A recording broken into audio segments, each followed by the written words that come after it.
Bab 884. Aku kan tidak melarangmu untuk menyentuhku. Siapa orang berbakat Kingsu yang layak untuk berperang?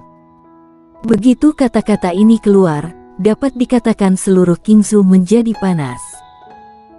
Kazu Lou ini bukan hanya mencemooh rahasia Lu, dewa ketiadaan, Sendi Sangguan, dan pemulung, tetapi juga mencemooh seluruh orang jenius yang ada di Kingsu. Orang jenius Kingsu yang tak terhitung jumlahnya telah berangkat ke wilayah selatan Sekte Suci Awan. Namun yang mengejutkan adalah tidak ada yang menanggapi provokasi Kazu Lou, baik itu rahasia Lu dari perkumpulan pedang kuno, Sendi Sangguan dari perguruan lautan awan, pemulung dari partai Qingdao maupun dewa ketiadaan yang tiada batas dari Sekte Iblis. Meskipun tidak satu pun dari mereka berempat yang merespons, tetapi sekte mereka berempat sudah merespons, dan mengatakan bahwa mereka akan mengirim orang ke sana. Hal ini membuat banyak orang kembali panas. Karena empat sekte besar ini, pasti akan mengirim seseorang yang setara dengan Kazu Lou, dan tidak akan mengirim selain orang itu. Jika yang dikirim adalah orang yang berkekuatan lebih rendah, itu sama saja mempermalukan sekte. Pertarungan 5 jenius hebat. Mendengarkannya saja sudah cukup membuat orang panas. Oleh karena itu, tak terhitung banyaknya pendekar hitam yang mulai mendatangi Sekte Suci Awan, berharap untuk menyaksikan pertarungan 5 jenius paling mempesona di Kingsu hari ini. Perkumpulan Pedang Kuno. Di sebuah puncak gunung, warrior Yang dan rahasia Lu berjalan santai di antara lautan bunga. Mereka berjalan dengan ditiup angin sepoi-sepoi. Di antara lautan bunga yang tak berujung, seperti sebuah lukisan yang sangat indah. Dia ingin menjadi nomor 1. Rahasia Lu tiba-tiba berkata, Kingsu, tidak ada seorang pun di generasi muda yang berani menjadi nomor 1 di masa lalu, karena di Kingsu yang tak berujung ini, ada banyak iblis jenius, ada yang terkenal dan ada juga yang tidak dikenal. Terutama yang tidak terkenal, jenius iblis jenius yang tidak peduli dengan ketenaran, seringkali lebih menakutkan daripada beberapa iblis jenius terkenal. Kita tahu kebenaran ini, dan dia juga tahu. Dia juga tahu bahwa sekali dia gagal, Sekte Suci Awan dan dia akan menjadi bahan tertawaan dunia, tetapi dia masih melakukannya. Dia berani menyatakan perang melawan para jenius dunia seperti ini. Sepertinya dia sudah memiliki persiapan yang cukup. Warrior yang berhenti, menoleh untuk melihat rahasia Lu, dan berkata, Rahasia, kamu datang ke sini mencariku, sebenarnya karena kamu takut aku akan membunuh Sekte Suci Awan kan? Rahasia Lu merenung sejenak, dan berkata, Seingatku, tidak ada yang tidak berani kamu lakukan. Kazu Lou gila dan sombong, tetapi dibandingkan denganmu, kegilaan dan kesombongannya seperti anak-anak. Ia tidak lupa dengan warrior yang ketika berada di benua pendekar hitam, warrior yang pada waktu itu benar-benar gila, membunuh tanah suci dan melawan pendekar hitam spesies penentang. Jangankan tanah suci, siapa yang tidak tahu dengan tingkah pendekar hitam spesies penentang? Bisa dibilang, jika pendekar hitam spesies penentang berhasil memulihkan kekuatan mereka sepenuhnya, jangankan Kingsu, bahkan seluruh dunia spiritual dunia pun akan dalam bahaya.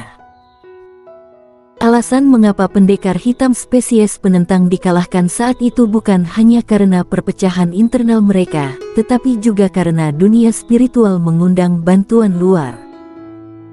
Singkatnya, sekali warrior yang kesal, jangankan membunuh Sekte Suci Awan, membuat lubang pada langit, dia juga berani.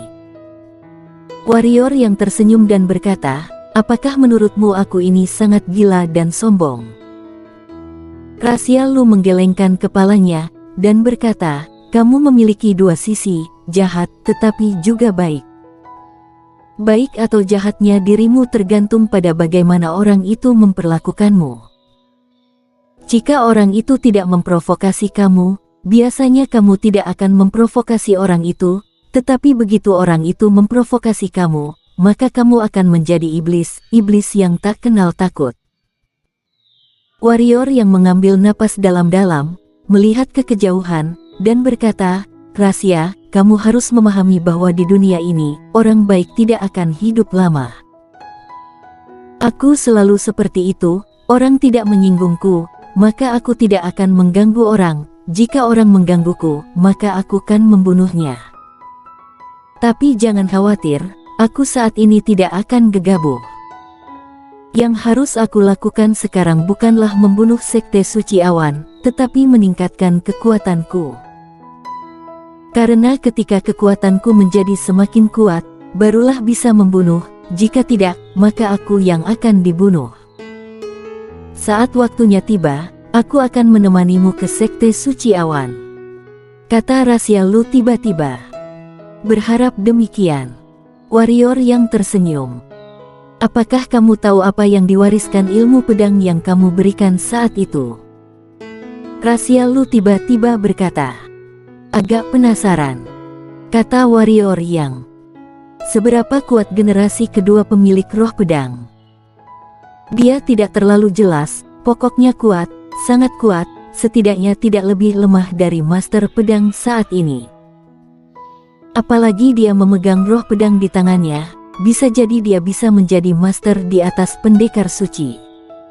Lihat saja.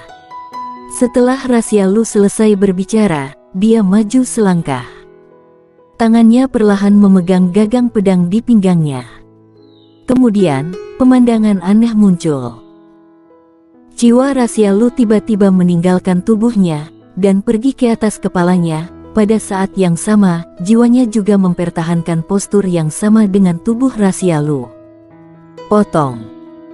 Suara Rasya Lu tiba-tiba terdengar, kemudian, tubuh dan jiwa Rasya Lu secara bersamaan memegang pedang dan menebaskannya dari atas ke bawah.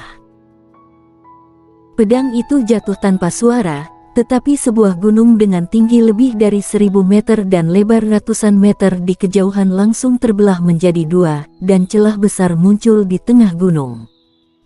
Kedua sisi celah itu semulus sebuah cermin.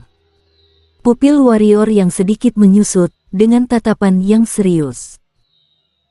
Keterampilan pedang ini sangat kuat, bahkan di perkumpulan pedang kuno sangat kuat. Dia memperhatikan kombinasi sempurna antara tubuh dan jiwanya, dan kemudian menggunakan kekuatan jiwa dan tubuh untuk bergerak bersama.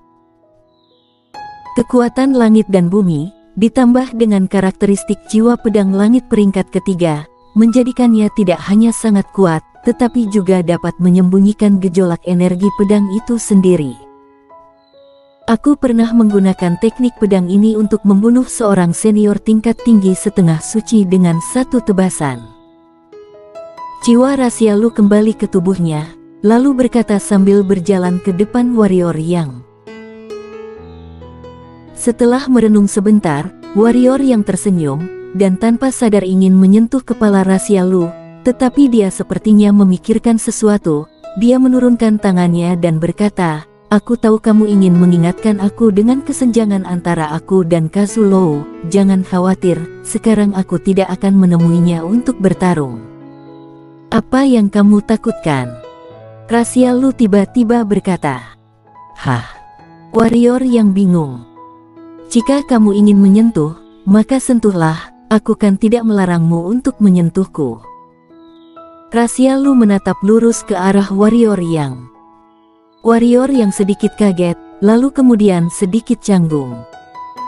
Dia dulu menganggap Rasya Lu sebagai adik perempuannya, sama seperti Bona dan Feni. Karena itu, dia sudah kebiasaan menyentuh kepala mereka. Kebiasaan ini secara alami dikembangkan oleh Feni. Tapi sekarang, Rasya Lu sudah tumbuh dewasa, jadi menyentuh seperti ini agak kurang tepat. Atau, kamu menganggap kekuatanku lebih baik darimu sekarang, lalu tidak berani menyentuhku lagi. Kata Rasya Lu. Warrior yang tersenyum, lalu meletakkan tangannya di atas kepala Rasya Lu dan mengusapnya, dan berkata, bagaimana dengan sekarang? Rasya Lu tersenyum, lalu berkata, kamu tahu. Ketika kamu menyentuh kepalaku, aku merasa dimanjakan dan aman. Aku sangat menyukai perasaan ini. Sudah, aku tidak mengganggumu lagi, cepatlah latihan, aku masih menunggumu mencapai setengah suci lalu benar-benar bertarung denganmu. Setelah berbicara, Rasyalu melambaikan tangan dan berubah menjadi cahaya pedang dan menghilang di langit. Setelah Rasyalu pergi, warrior yang tetap di tempatnya untuk waktu yang lama sebelum kembali ke ruang latihannya.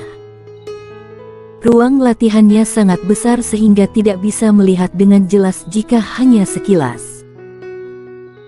Di sekelilingnya terdapat pesona master pendekar suci, bisa dikatakan padat seperti sup emas, jangankan dia, bahkan jika 10 senior tingkat tinggi setengah suci bersatu pun tidak dapat mengguncangnya. Warrior yang langsung mengeluarkan sejuta batu energi tingkat unggul dan menempatkannya di ruang latihan, kemudian membakar batu energi tingkat unggul itu. Sekarang, dia tidak perlu lagi menelan mentah-mentah. Setelah batu energi tingkat unggul berubah menjadi energi spiritual, semuanya bersatu dengan tubuhnya, berubah menjadi energi ungu hitam, dan kemudian semua dituangkan ke dalam pusaran pusat energi. Sekarang pusaran pusat energi dapat secara otomatis berputar dan menyerap energi spiritual, sehingga warrior yang mengeluarkan 1 juta batu energi tingkat unggul yang telah terbakar, dan tidak mengurus pusaran pusat energi, dan langsung mulai berlatih jurus Daivis. Jurus Daivis memiliki persyaratan besar untuk tubuh fisik, tapi untungnya, dia hampir memenuhinya. Sedangkan untuk Dewa Kematian, warrior yang juga mulai berlatih tanpa dia, karena setelah mencapai setengah suci, kekuatannya akan beberapa kali lipat dari aslinya. Godaan ini, dia tidak bisa menolak. Adapun yang terakhir, dia secara alami tidak akan berlatih, bercanda, menghapus basis kultivasi dan berkultivasi kembali, dia tidak memiliki kecenderungan untuk menyalahgunakan dirinya sendiri. Dengan cara ini, warrior yang menyerap batu energi tingkat unggul sambil berlatih Dewa Kematian dan jurus Daivis. Tidak hanya itu, di waktu luang dia terus beradaptasi dengan pedang Dewa Barbar. Dengan cara ini, 1 bulan berlalu dengan tenang. Selama periode itu, warrior yang membakar 2 juta batu energi tingkat unggul, tetapi pusaran pusat energi tidak bergerak atau melepaskan apapun. Hal ini membuat warrior yang terdiam, dia tidak bisa apa-apa, dia hanya bisa terus membakar. Meskipun pusaran pusat energi tidak ada pergerakan, tapi warrior yang telah memperoleh beberapa keuntungan dalam hal jurus Daivis dan pedang Dewa Barbar, karena leluhur pendiri Partai Qingdao memberikannya jurus Daivis yang ditanamkan di kepalanya. Bukan hanya detail, tetapi juga penjelasannya. Oleh karena itu, dia tidak mengalami kesulitan dalam berlatih. Setelah berlatih berulang-ulang, dia bisa mengerahkan jurus Daivis, meskipun kekuatannya tidak terlalu kuat, tetapi juga tidak lemah, setidaknya lebih kuat dari 20 ilmu menebas langit menarik pedang, ditambah lagi jiwa pedang langit dan ilmu menebas langit menarik pedang. Selain jurus Daivis, dia sekarang telah beradaptasi dengan pedang Dewa Barbar, tetapi dia harus menahannya dengan kedua tangannya. Setelah menarik napas, dia dapat mengayunkan setidaknya 10 kali. Jika itu adalah pedang biasa, tidak masalah baginya untuk mengayunkan 1000 pukulan dalam satu napas, tetapi pedang Dewa Barbar ini jika dipaksa pun hanya dapat mengayunkan 10 kali dalam satu napas, dan ini sudah luar biasa. Jika pedang Dewa Barbar diletakkan di atas pendekar hitam alam bangsawan, pasti akan menghancurkan alam bangsawan, bahkan beberapa alam kaisar pun tidak akan mampu menahan ini. Adapun dengan Dewa Kematian, teknik ini tidak sulit, bisa dikatakan tingkat pertama yang tidak sulit, tetapi latihan teknik ini sangat menyakitkan, dan juga memiliki persyaratan terhadap tubuh fisik yang sangat besar. Untungnya tubuh fisiknya sepenuhnya memenuhi persyaratan pertama. Adapun rasa sakitnya, dia sudah cukup banyak merasakan hal ini. Rasa sakit yang pertama sebenarnya bukan apa-apa. Sekarang dia hanya menunggu untuk mencapai setengah suci. Waktu sedikit demi sedikit berlalu, 1 bulan kembali berlalu, dan dia telah berlatih jurus Daivis ke level 60% hingga 70%, sudah bisa diperlihatkan kepada orang-orang. Untuk pedang Dewa Barbar, dia juga bisa mengayun 30 kali dalam satu tarikan nafas. Lagi pula, jika dia tidak bisa membunuh orang dalam 30 pukulan, maka dia akan lari, karena dia sudah kehilangan kekuatannya. Satu-satunya hal yang membuatnya tertekan adalah setelah membakar semua batu energi tingkat unggul, pusaran pusat energi tetap tidak ada pergerakan. Warrior yang tersenyum pahit, ketika dia hendak menyerah, pusaran pusat energi tiba-tiba bergerak, dan kemudian seorang wanita muncul di depan warrior yang. Melihat wanita ini, warrior yang tercengang, karena dia belum pernah melihat wanita ini. Tetapi wanita ini memberinya perasaan yang sangat akrab. Bersambung.